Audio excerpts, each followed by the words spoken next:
ഈശോമിശിഹായ്ക്ക് സ്തുതിയായിരിക്കട്ടെ. പിതാവിൻ്റെയും പുത്രൻ്റെയും പരിശുദ്ധാത്മാവിൻ്റെയും നാമത്തിൽ ആമേൻ.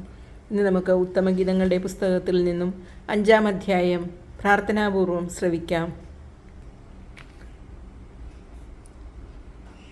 ഉത്തമഗീതങ്ങളുടെ പുസ്തകത്തിൽ നിന്നും 5-ാം അധ്യായം. മണവാളൻ. എൻ്റെ സോദരി, എൻ്റെ മണവാട്ടി, ഞാൻ എൻ്റെ പൂന്തോപ്പിലേക്ക് വരുന്നു. ഞാൻ സുഗന്ധദ്രവ്യങ്ങളും മീറയും സംഭരിക്കുന്നു. തേനും തേൻകട്ടയും ഞാൻ ആസ്വദിക്കുന്നു. ഞാൻ വീഞ്ഞും പാലും കുടിക്കുന്നു. തിന്നുക, തോഴന്മാരെ, കുടിക്കുക, കാമുകന്മാരെ, കുടിച്ചു മതിക്കുക. ഗാനം 4. മണവാട്ടി.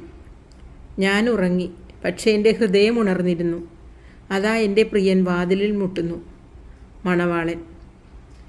എൻ്റെ സോദരി, എൻ്റെ പ്രിയേ, എൻ്റെ മാടപ്പിറാവേ, എൻ്റെ പൂർണ്ണവതി, തുറന്നു തരുക. എൻ്റെ തല തുഷാരബിന്ദുക്കൾ കൊണ്ടും എൻ്റെ മുടി മഞ്ഞുതുള്ളികൾ കൊണ്ടും നനഞ്ഞിരിക്കുന്നു. മണവാട്ടി. ഞാൻ എൻ്റെ അങ്കി ഊരിക്കളഞ്ഞു. ഞാനതെങ്ങനെ അണിയും? ഞാൻ എൻ്റെ പാദങ്ങൾ കഴുകി.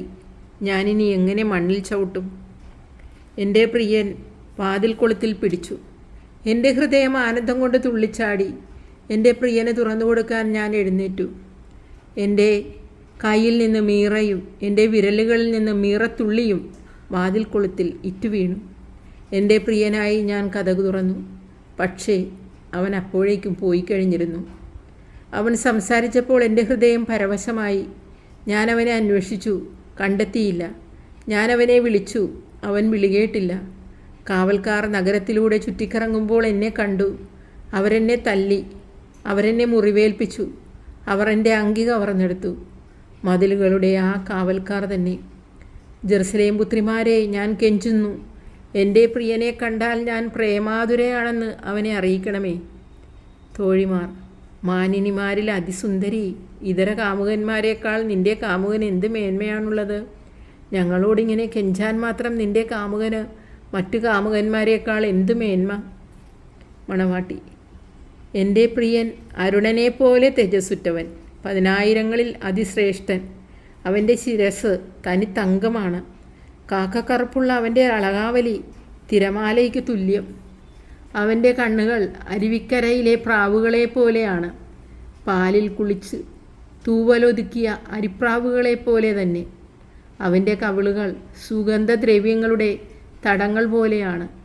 അവിടെ നിന്ന് പരിമളം പൊഴിയുന്നു. അവൻ്റെ അധരം ലില്ലിപ്പൂക്കളാണ്. അവിടെ നിന്ന് നറും പശദ്രവം ഇറ്റുവീഴുന്നു. അവൻ്റെ ഭുജങ്ങൾ രത്നം പതിച്ച സുവർണ ദണ്ടുകൾ. അവൻ്റെ ശരീരം ഇന്ദ്രനീലം പതിച്ച ദന്തനിർമ്മിതിയാണ്. അവൻ്റെ കാലുകൾ സുവർണതലത്തിൽ ഉറപ്പിച്ച വെണ്ണക്കൽ സ്തംഭങ്ങൾ. അവൻ്റെ ആകാരം ലെബനോനിലെ വിശിഷ്ടമായ ദേവദാരു പോലെ. അവൻ്റെ മൊഴികൾ അതിമധുരമാണ്. എല്ലാം കൊണ്ട് അഭികാമ്യനാണ് അവൻ.